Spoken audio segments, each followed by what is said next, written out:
자, 이번 한 주도 우리 믿음으로 승리했습니다. 오늘도 우리 안에 좋은 일이 있습니다. 우리 심령 깊은 곳에 하나님이 주시는 평강으로 안식으로 충만한 또 하루가 될 것입니다. 어제에 이어서 우리 특별히 사도들의 사역에, 교회 사역에 사단의 혼란에 대한 그런 모습을 나누고 있습니다. 어제 특별히 디모데 후서 말씀을 한번 나눴었는데, 디모데 후서에 보면 2장 17절과 18절에 그들의 말은 악성 조양이 퍼져 나간과 같은데 그 중에 후메네오와 빌레도가 있느니라. 진리에 관하여는 그들이 그릇되었도다. 부활이 이미 지나갔다 하므로 어떤 사람들의 믿음을 무너뜨리느니라. 그래서 그 교회 안에, 초대교회 이후에 교회 안에 아주 잘못된 가르침들, 부활을 부인하는, 부활이 이미 지나갔다고 말함으로 말미암아 많은 연약한 자들에게 시적케 하는 그런 사건, 특별히 후메네오라는 사람과 빌레도의 잘못된 가르침을 조심하라고, 사단적인 혼란을 받아들이지 말라고 말씀을 합니다. 이제 그 다음에 디모데 후서 4장 10절 말씀도 합독합니다. 대만은 이 세상을 사랑하여 나를 버리고 데살로니가로 갔고, 디모데 후서는 이제 사도 바울의 마지막 서신서인데, 특별히 그 당시 그냥 로마 감옥에 gat혀 있었습니다. 순교를 얼마 남지 않고, 그러다 보니까 이제 몇몇 사람들, 처음에 바울과 같이 동역했던 많은 사람들 중에 대다수가 사도 바울을 떠나는, 사도 바울의 사역을 떠나는 그런 모습으로 다시 한번 기록하면서, 특별히 초창기에 열정적으로 같이 일했던 대만은 오늘 말씀에 세상을 사랑하여 나를 버리고 데살로니가로 갔다, 이런 표현을 말씀합니다. 이거 역시 이 사단의 어떠한 혼돈이 그 사역 안에 들어와서 사람들을 떠나게 하는 그런 모습으로 기록하고 있습니다. 그리고 나서 이제 디모데 후서에 보면 또 그런 몇몇 사람들이 기록되어 있는데, 4장 14절과 15절 말씀을 합독합니다. 구리 세공업자 알렉산더가 내게 해를 많이 입혔음에 주께서 그 행한 대로 그에게 갚으시리니 너도 그를 주의하라. 그가 우리의 말을 심히 대적하였느니라. 그러면서 특별히 구리 세공업자였던 알렉산더, 그 직업도 나오는데 아마 그 당시 이 구리나 금이나 보석 이런 세공업자들이 아마 제가 보아도 좀 뜨는 직업으로, 한 재정적으로 좀 여유가 있지 않을까. 그래서 또 그렇기 때문에 또 교회에 영향력을 많이 끼쳤다고 생각을 합니다. 그래서 이 알렉산더라는 사람이 아주 사도 바울의 사역에 대해서, 특별히 그의 가르침에 대해서 아주 부정적으로 대적하는 그런 모습도 또한 여기에 기록되어 있습니다. 그리고 나서 이제 계속 이제 성경의 신약에 보면 디모데 4장 16절도 후서 4장 16절도 내가 처음 변명할 때 나와 함께한 자가 하나도 없고 다 나를 버렸으나 그들에게 허물을 돌리게 않기를 원하노라. 우리 이런 말씀을 보면 어떻게 우리 주님의 최고의 사역자였던 사도 바울을 떠날 수 있는가? 그렇게 주옥 같은 말씀과 은혜와 또 능력과 여러 가지 은사를 가지고 있고 충성스럽게 하나님 교회를 많이 세웠는데도 보면 이 많은 사람들이 떠났다는, 그리고 나와 함께한 자가 없다. 그러나 나는 그들에게 허물을 돌리지 않기를 원한다. 이것은 항상 우리가 이 땅에서 하나님의 거룩한 질서를 회복할 때 이 반대하고 그 거룩한 질서를 방해하는 이 사단의 혼란이 항상 있다는 걸 기억해야 됩니다. 우리가 하나님 안에서 모든 것이 잘 될 거라고 우리가 생각을 해서는 안 될 겁니다. 우리가 하나님은 일을 하는 길이 있더라도 항상 반대자가 있고 어둠의 역사가 있다는 것을 분명히 인식하고 우리가 믿음으로 끝까지 충성스럽게 달려가는 우리 모두가 되어야 될 줄 믿습니다. 특별히 이 사도 바울의 사역이 이렇게 끝에 보면 실패한 것처럼 보입니다. 저는 우리 이제는 우리 여의도 순복음교회에서 우리 한세교회가 이제 독립이 돼서 사역을 하고 있는데, 우리 원로 조영기 목사님, 우리 교회 원로 조영기 목사님의 모습을 보면서 이렇게 사도 바울처럼 많은 사람들이 떠나고 또 아주 그 사역에 어떤 실패나 부족함이 있는 것처럼 많이 보여요. 근데 사실 성경에 사도 바울의 마지막 사역도 대부분 동역자들이 또 반대한 자들이 많이 어려움을 많이 끼쳤습니다. 그래서 어떻게 보면 냉정하게 보면 외적으로 보면 사도 바울 사역 역시 실패한 그런 모습, 부족한 모습을 많이 볼 수 있는데 사실 그게 영적으로 보면 그건 정상적인 것을 우리가 기억해야 됩니다. 너무 이 사역이 목사들의 선교 사역들이 너무 화려하게 끝나면 그것은 사실 세상과 이렇게 연합된 모습을 가지고 있습니다. 이 세상은 결코 참된 믿는 이들을 그대로 놔두지 않는다. 그래서 신실한 사람들은 종종 건강적으로 더 어려워질 수도 있고 종종 신실한 자들은 물질적으로 종종 어려워질 수 있다고 우리가 느끼고 있습니다. 왜? 그런 분들이 만약에 건강이나 물질로 부유하면 하나님 나라를 위해서 더 많은 일을 할 수 있는 가능성이 높기 때문에 사단의 반대와 핍박도 훨씬 많다는 것을 기억해야 돼요. 그래서 항상 우리가 기도할 때마다 일용할 양식을 달라고 기도해야 됩니다. 하나님은 우리에게 모든 것을 예비했지만 항상 일용할 양식을 달라는 그런 말. 우리의 모든 봉사는 무엇입니까? 다른 것이 아니라 하나님 나라와 권세의 영광을 위해서 하는 거예요. 우리가 주기도문도 그렇게 말하지 않습니까? 우리가 주기도문도 이름이 거룩히 여김을 받고 하나님의 뜻이 땅에 이루어지기를 원하는 그러한 삶을 살 때 이런 삶을 사는 것은 하나님께 영광이 되겠는데 그 영광이 이루지 못하도록 사단이 우리에게 일용할 양식을 주지 우리가 부족하다면 우리는 전적으로 온전히 하나님 일을 위해서 일할 수 있지 않습니다. 그래서 항상 일용할 양식을 믿음으로 살면서 하나님께 생활에 부족함이 없도록 뜨겁게 기도하라. 만약에 이것이 해결이 잘 안 되면 주님을 위해서 적극적으로 아주 전폭적으로 절대 일할 수 있지 않습니다. 우리 사역자도 항상 생계에 부족함이 많이 있다면 항상 우리 생각 속에 의식주가 먼저 생각이 되니까 하나님의 일에 온전히 일할 수 없죠. 그래서 어찌하든지 기도할 때마다 여러분들도 이 가난의 어둠의 영혼을 확실하게 쫓아야 됩니다. 하나님의 사역을 할 때, 하나님을 섬기고 봉사할 때 재정적으로 어렵지 않도록 하나님이 붙잡아 주시옵소서. 제가 전에 그런 간증을 했어요. 제가 하나님의 부르심을 받고 이제 결국 하나님의 신학교를 이게 입학을 할 수밖에 없는 그런 상황이 됐을 때 제가 처음으로 기도했던 것이 그런 기도였어요. 하나님, 제가 이제 하나님 말씀에 순종해서 하나님의 사역자로 쓰임받기를 원합니다. 그러나 물질적으로 어려움을 주지 마십시오. 대신 제가 하나님께 진짜 적극적으로 신겠습니다. 그래서 그 당시에 1000번제를 열심히 드렸던 기억이 나요. 내가 신학을 졸업하기 전까지 내가 하나님께 먼저 이렇게 예배드리면서 하나님께 기본적인 액수를 정해놓고 부족하지만 열심히 그것을 왜? 저도 그냥 사역을 이렇게 쭉 보면서 우리 선배 목사님이나 교회를 보면 종종 교회 사역자들이 참 생활이 어려운 분들이 종종 많아요. 그래서 너무 힘들게 결국 그 어려움 때문에 사역도 포기하는 또 이 본인의 재정적인 사역이 어려우니까 자녀들의 그 힘든 모습을 많이 주위에서 봤기 때문에 나는 혹시 목회자가 돼도 절대로 저런 목회자는 안 될 거다.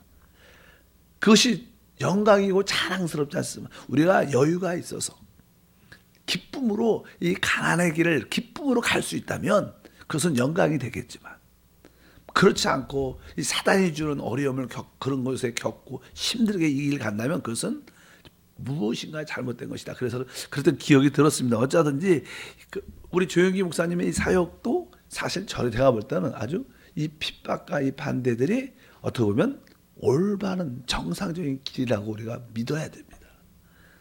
총장님에 대해서 붙여 있잖아요. 이렇게 노조와 뉴스 타파 모르시는 분도 있지만 그런 안 좋은 이야기에 대한 이런 이야기가 쭉 기록되어 있습니다. 근데 사실 그것은 너무 어떤 목적을 가지고 의도적으로 사람을 죽이려고 작정하고 쓰는 글들입니다. 이 세상이 그렇잖아요. 누굴 죽이려면 어떤 부분적으로 편집을 딱 그 단어를 딱 갖고 모든 것이 진실인 것처럼 그렇게 말하는 아주 악의적이고 의도적이고 사람을 죽이려는 작정한 그런 것들은 사실 기도를 좀 많이 해서 어둠의 권세가 떠나갈 수 있도록 기도할 필요가 있다. 그것을 우리가 많이 느낍니다. 이 사도 바울 역시 모든 사람이 떠나는 그런 모습을 여기에 기록하고 있습니다. 요한 2서 1장 9절에 보면 우리의 모든 이 가르침은 오직 그리스도 안에서 이루어져야 돼요. 그리스도를 넘어선다면 그것은 잘못된 건데, 특별히 1장 9절에 보니까 지나쳐 그리스도의 교훈 안에 거하지 아니하는 자는 다 하나님을 모시지 못하되 교훈 안에 거하는 그 사람은 아버지와 아들을 모시느니라. 여기 뭐야? 지나쳐서 우리가 모든 하나님 말씀과 교리와 성경적인 지식조차 영적인 체험조차도 그리스도 안에서 이루어져야 되는데, 이것을 넘어서 지나치게 앞서 나간다든가, 이것은 잘못된 가르침과 마귀의 속임에 그래서 이런 것들을, 이것도 교회의 어떠한 혼돈과 혼란에, 그래서 교회 안에 그리스도에 대한 그분의 인격과 그분이 이루신 구속의 사역에 대해서, 그분의 생명에 대해서 우리가 말하지 않고 다른 이야기를 교회에서 많이 한다면 그것도 그리스도를 지나치는 것이고, 그것은 결국 교회에 혼란을 가져오게 된다. 이런 것도 우리가 조심해야 될 줄 믿습니다. 그 다음에 요한 3서죠. 1장 9절과 10절에 보면 내가 두어 자를 교회에 썼으나 그들 중에 으뜸되기를 좋아하는 디오드레베가 우리를 맞아들이지 아니하니 그러므로 내가 가면 그가 행한 일을 잊지 아니하리라. 그가 악한 말로 우리를 비방하고도 오히려 부족하여 형제들을 맞아들이지도 아니하고 맞아들이고자 하는 자를 금하여 교회에서 내쫓는다. 여기 보니까 특별히 이제는 어떤 한 사람의 이름 디오드레베를 사람을 말씀하는데, 그 사람은 으뜸이 되길 좋아한다. 그러니까 항상 그 교회 안에서 자기가 최고가 되고 자기 뜻대로 하고 싶어. 보니까 이 교회들이 개인적인 교회가 사유화된 것 같아요. 사유화. 그래서 이 교회가 사실 주님의 교회인데 개인 교회처럼 자기가 하고 싶은 대로 막 하고, 또 내가 받아들일 사람을 받아들이고 내 마음에 안 들면 쫓아내고, 이런 모습을 갖고 있었나 봐요. 뭐 세우긴 사도 바울을 세웠죠. 근데 사도 바울이 교회를 세웠고 몇 년에 한 번씩 오기 때문에 그 교회가 어떻게 보면 한두 사람, 특별히 디오드레베의 사유와 개인 교회가처럼 돼서 자기 뜻대로 자기 마음에 맞으면 받아들이고 그렇지 않으면 아주 거절하고, 또 사도 바울이 또 보낸 사역자조차 거절하는 이렇게 모습의 사단의 혼란적인 모습이 여기에도 신약에도 계속 이렇게 보면 이게 부정적인 것 같지만 사실은 결국 이것이 결국 더 교회를 나중에 강화하고 성숙하게 만드는 그런 길이 될 줄 믿습니다. 여기에 말씀이 기록되어 있고, 이제 유다서 1장 11절에 보면 특별히 그냥 전반적인 표현을 이렇게 하죠. 진짜 사단의 교회의 혼란의 모습을 이렇게 표현합니다. 다 같이 읽으면 화했을진저 이 사람들이요 가인의 길에 행하였으며 싹을 위하여 발람의 어그러진 길로 몰려갔으며 고라의 폐역을 따라 멸망을 받았도다. 여기 보면 그냥 구약의 어떤 사건들을 기억하면서 구약의 어떤 기본적인 사건들의 안 좋은 사건들의 기본적인 원칙이 교회에 이렇게 흘러 들어왔다는 거예요. 첫 번째는 뭐예요? 가인의 길에서 행했다. 가인의 길. 하나님의 계시에 따라 하나님을 섬기고 예배해야 되는데 인간의 자기의 생각과 자기의 의를 따라 하나님을 섬기는 거예요. 뭐 항상 말하지만 이 자기 인간의 의와 자기들의 생각을 따라 서는 것이 종교죠. 우리는 그리스도를 섬기는 것이지 종교적인 어떤 형식과 의식을 따르는 게 아니다. 그래서 가인의 길을 가는 것은 안 되는. 그 사단의 혼란이다. 그리고 싹을 위하여 발람의 어그러진 길을 갔으며, 뭐 이 발람이라는 사람은 이 예언자였는데, 이방 예언자였는데 돈을 받고 일을 해주는, 사람들을 축복해주고 돈을 받고 이런 한 아주 싹을 위해서 일하는 아주 잘못된 모습을 표현하고 있고, 특별히 나는 고라의 폐역을 따라 멸망받았다. 고라의 폐역은 이 고라와 그 일당들, 그를 동조하는 사람들이 이 모세를 대적하죠. 어떤 영적인 최고의 인도자들을 대적하면서 큰 이스라엘의 어려움을 가지고 왔습니다. 결국 하나님이 진노해서 고라의 패당이 지진이 나서 다 죽지만 어쩌든지 항상 거역성을 가지고 당을 짓고 영적인 인도자들을 대적하면서 그 교회를 분단시키고 나누는 그런 사람들의 일들이 바로 사단의 혼란에서 온다. 그래서 가인의 길, 발람의 길, 고라의 폐의 길을 가서는 안 될 것이. 이것이 다 사단의 혼란의 일들이다 이렇게 가에 기록되어 있습니다. 그리고 나서 이제 성경의 마지막 계시록 부분이 나오죠. 계시록 부분. 계시록에 보면 거기 그 당시 7 교회의 영적인 상태를 설명을 쭉 하면서 바로 그 교회들의 실질적인 문제점을 우리에게 보여줍니다. 아마 우리 한세교회도 또 이 시대에 있는 모든 교회도 여기 7 교회의 어떤 한 부분에 속해 있죠. 또 개인적인 신앙도 7 개의 한 부분에 자기가 비슷한 모습을 가지고 있습니다. 그래서 우리가 내 영적인 신앙에 이러한 모습을 가지고 있을 때 우리가 거기서 벗어나는 지혜를 가져야 되는데, 특별히 나는 계시록 2장에 보면 에베소 교회에 대해서 말합니다. 에베소 교회. 2 교회, 7 교회 중에서 2 교회는 한 교회는 핍박받는 교회이기 때문에 하나님이 책망을 하지 않습니다.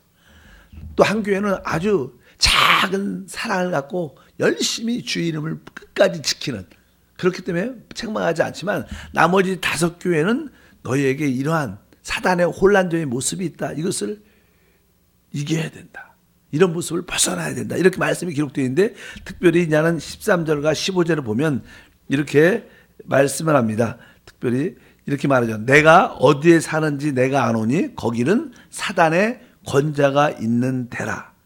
이 교회는 사실 버가모 교회에게 하는 말인데, 이 버가모라는 그 자체가 세상과 결혼한 교회라는 거예요. 이 교회가 세상화돼서, 바로 아주 세상화돼서 하나님을 섬긴다고 말하지만 사실 그런 세상화된 교회는 그 권자가 바로 사단의 모임, 사단의 위치에 있는 그런 교회다. 이렇게 말씀해서 내가 어디에 사는지를 내가 아노니 거기는 사단의 권자가 있는 데라. 내가 내 이름을 굳게 잡아서 내 충성된 증인 안디바가 너희 가운데 곧 사단이 사는 곳에서 죽임을 당할 때 나를 믿는 믿음을 저버리지 아니하였도다. 그러나 내게 2가지 책망할 것이 있나니 거기 발람의 교훈을 지키는 자들이 있도다. 발람이 바락을 가르쳐 이스라엘 자손 앞에 걸림돌을 놓아 우상의 제물을 먹게 하였고 또 행음하게 하였느니라. 이와 같이 내게도 니골라당의 교훈을 지키는 자들이 있도다. 이런 말씀들을 보면 바로 세상과 이게 결혼한 교회들의 그 최고의 위치가 사단에 속해 있는 교회다. 이런 거에서 우리가 벗어나야 된다. 이런 이야기도 쭉 기록되어 있고요. 또 2장 20절, 22절, 24절 읽어보니까 그러나 내게 책망할 일이 있노라. 자칭 선지자라 하는 여자 이세벨을 내가 용납함이니. 이것은 사실 투아디라 교회. 알다시피 아까 세상과 결혼한 그런 버가모 교회의 형태가 교회 역사에 좀 있다가요, 그것이 심해지면서 이제 교회가 캐톨릭화됩니다. 그것은 교황 제도가 생기면서 교황을 통해서 교회가 이끌어가집니다. 사실 교회의 주인은 성령이십니다. 근데 이 그리스도 하나님 말씀 성령보다 교황의 건의에 모든 교회들이 순종하고 교회의 전통을 따라 섬기는, 특별히 이 캐톨릭은 여기 보면 아까 말 자칭 선지자라 하는 여자 이세벨을 내가 용납했다. 사실 예수님을 난 그 마리아 어머니도 사실 좋고 믿음이 좋은 분이었지. 근데 그분을 어떻게 우상화시킵니다, 캐톨릭은. 그래서 마리아 이름으로 기도하게 하고, 또 마리아의 무엇을, 마리아는 예수님을 낳기 때문에 죄가 없습니다. 이렇게 그런 교리를 다 가지고 있어요. 일반적인 성도는 잘 모르지만 그 캐톨릭 안에는 교리가 그래요. 마리아가 이름으로 기도를 하죠, 대부분 보면. 그리고 또 어떻게 보면 그것이 심해져 갖고 나중에는 우리 예수님만이 이 땅에 죄 없이 태어났는데 마리아도 역시 무엇을 죄가 없이 태어났다. 이런 이단적인 가르침을 여기 보니까 여자 이세벨을 내가 그런 가르침을 받아들인다. 여기 특별히 두아디라 20절부터 나오는 교회는 그냥 캐톨릭 교회에게 하나님이 말씀하는 거죠. 그리고 나서 그가 내 종들을 가르쳐 깨어 행음하게 하고 우상의 제물을 먹게 하는도다. 그러니까 우리는 오직 주 예수를 섬기는 거예요. 주 예수 이름으로 기도하는 거예요. 그리고 성경도 그러잖아. 너희가 내 이름으로 기도하라. 근데 여기는 뭐예요? 마리아 이름으로 이건 영적인 행음이 강한 의미죠. 이렇게 말씀을 쭉 하죠. 주님께서 그 교회에 대해서 22절에 볼지어다 내가 그를 침상에 던터요 또 그와 더불어 간음하는 자들도 만일 그의 행위를 회개치 아니하면 큰 환난 가운데 던지고. 그러니까 그러한 교리 가운데 이세벨의 교훈을 받아들인 모든 사람들이 회개하고 돌아와라. 그렇지 않으면 큰 환난 가운데 하나님의 심판 가운데 던져지겠다. 그래갖고 결국 이 세상의 방향은 바벨론이란 방향으로 가. 그러니까 바벨탑이 최고의 완성이 바벨론 성을 쌓는 것인데 이 바벨론 성은 이렇게 말하지만 종교적인 바벨론 성이 있고 또 이렇게 이 물질적인 이런 자본주의 시장 이런 계통의 바벨론이 있습니다. 두 바벨론이 다 무너지게 되죠. 특별히 마지막 때 종교 일치가 되면서 지금 그런 영향이 많이 나타나고 있는데 하나님께서 그 종교 일치를 주장하는 캐톨릭 주의에 일어나는 이 모든 것을 확실하게 하는 심판한다는 말씀을 여기서 말씀을 합니다. 24절에 말하죠. 두아디라에 남아있어 이 교훈을 받지 아니하고 소위 사단의 깊은 것을 알지 못하는 너에게 말하노니 다른 짐으로 너에게 지을 것이 없다. 그러니까 이 사단의 깊은 것들, 이 캐톨릭 안에는 두아디라 교회 안은 사단의 깊은 그런 가르침이 있다는 거예요. 보통 모르는 사람 대부분 성도들 캐톨릭 성도들 모릅니다. 그걸 모르고 오직 주 예수를 믿는 사람도 신실한 사람도 많아요. 그 사람들한테 내가 다른 거 짐 주지 않을 테니까 그 신앙만 잘 지켜라. 그러나 교황이나 그 모든 사제들이나 거기에 추종자들은 대부분 사단의 깊은 곳에 관련되어 있다는 거예요. 이렇게 여기서 보니까 너희에게 말하니 뭐라고? 사단의 깊은 것을 알지 못하는 살들. 모든 사람이 다 아는 것이 아니니까. 이렇게 두아디라 교회에 대해서 말씀하는 모습을 기록합니다. 그 다음에 3장에 보면 4대 교회에 대한 또 말씀도 기록되어 있습니다. 뭐 시간은 없지만 한번 그래도 읽어볼까요? 4대 교회 사자에게 편지하라. 하나님의 7영과 7뼈를 가지신 이가 이르되 내가 내 행위를 아노니 내가 살았다는 이름을 가졌으나 죽은 자로다. 너는 일깨어 그 남은 바 죽게 된 것을 굳건하게 하라. 내 하나님 앞에 내 행위 온전한 것을 찾지 못하였느니. 그래서 사실 한 1000년 이상 캐톨릭 교회가 이 교회를 역사를 이끌어오죠. 근데 그 캐톨릭 교회의 문제점이 아까 말씀드렸던 교황의 권위가 너무 높은 거예요. 성경의 가르침보다는 교황의 권위가 더 위에 있었어요. 그 당시만 해도 성경이 일반 성도들한테는 보급되지도 않고 읽혀줄 수도 없고 이건 거룩한 책이라 해서 4제 이상만 성경을 읽을 수 있었어요. 그래서 성도들은 모르는 거예요. 예배들이 와도 성경의 지식도 없고 다만 교회에서 말하는 교황이 말하는 것들 그런 것만 그게 사실인가 보다. 왜? 성경에서 성경을 읽어본 적도 없고 듣기만 하니까. 그러니까 교황의 권위가 높아질 수밖에 없었어요. 그래서 거기에 대한 주님의 책망이 강력하게 있고 또 그 교회의 어떤 전통을 강조를 많이 했습니다. 그리고 거기에는 어떤 교회는 모든 우리 믿는 사람들이 다 이렇게 같은 형제여 자매인 줄 믿습니다. 근데 거기는 어떤 계급제도, 성직제도를 만들어 갖고 일반 성도와 성직자를 구별을 강하게 했습니다. 그래서 일반 성도들은 교회만 오고 헌금만 하면 되는 거예요. 근데 그것이 하나님 나라에 합당치 않는 겁니다. 우리는 그리스도의 교회는 몸인 줄 믿습니다. 우리 모두가 다 같이 지체로서 같이 기능과 은사를 발휘해서 하나님 뜻을 이루어야 되는데 어떤 계급제도를 만들어가고 이원화시켰습니다. 이것이 이 캐톨릭 교회의 큰 문제죠. 그래서 주님께서 여기에 반하여 대응하여 바로 그냥 종교 개혁을 일으키죠. 그래서 우리가 소위 말하는 그냥 프로테스탄트 개신교, 우리는 보통 개신교에 속해 있죠. 개신교, 캐톨릭하고 다르죠. 이 캐톨릭을 반해서 하나님이 이 4대 교회, 여기 보면 4대 교회. 근데 이 4대 교회가 의미는 좋게 시작을 했어요.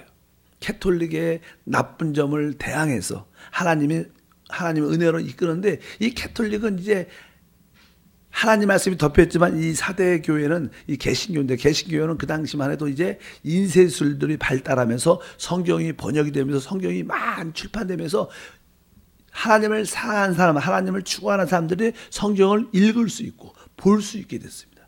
그리고 주님을 사랑하는 사람들이 하나님 말씀을 읽고 기도하면서 빛과 계시를 깨닫게 되면서 진리를 알게 되니까 교회라는 것은 그런 게 아니야. 교회라는 것은 그렇게 캐톨릭이 말하는 것처럼 그렇지 않아. 캐톨릭은 열심히 우리가 봉사하고 열심히 해야지 구원받는다고 행위를 강조를 많이 하는데 우리가 구원받는 건 오직 믿음으로 구원을 받는 거예요. 그래서 이신득이 오직 의인은 믿음으로 구원받는 거예요.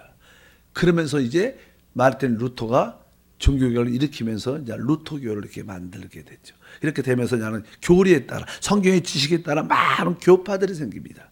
그래서 성경을 보니까 카톨릭은 세례를 주죠. 장로도 세례를 주잖아. 근데 성경 우리가 세례가 아닌 거예요. 침례예요. 침례. 그래서 어떻게 됐어요? 침례 교회가 생기는 거예요. 침례 교회. 또 교회를 성경을 읽다 보니까 뭐 우리가 알다시피 교황이나 또 이렇게 우리 사제, 우리 신부님이나 추기경이나 이런 그런 분들이 교회를 이끌어가는 게 아니라 성경이니까 장로란 단어가 계속 나와요. 성경을 교회를 이끄는 장로, 베드로도 나 장로 베드로는 이렇게 교회는 장로가 이끌어가는 거야. 그래서 뭐가 돼요? 장로교회가 생기는 거예요.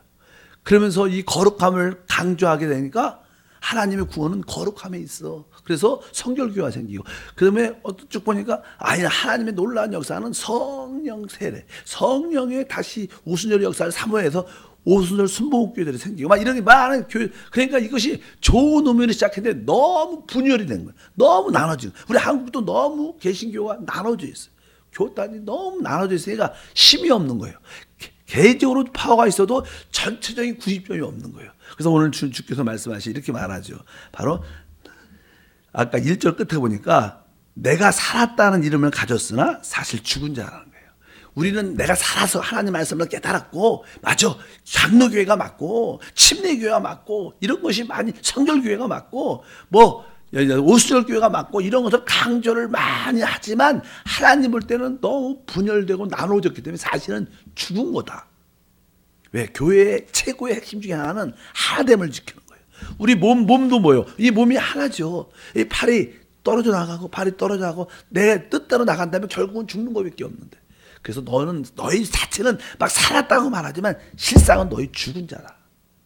이것을 알아라. 이렇게 사대교회에게 주님이 하시는 말씀인 줄 믿습니다. 기도하겠습니다. 하나님 감사합니다.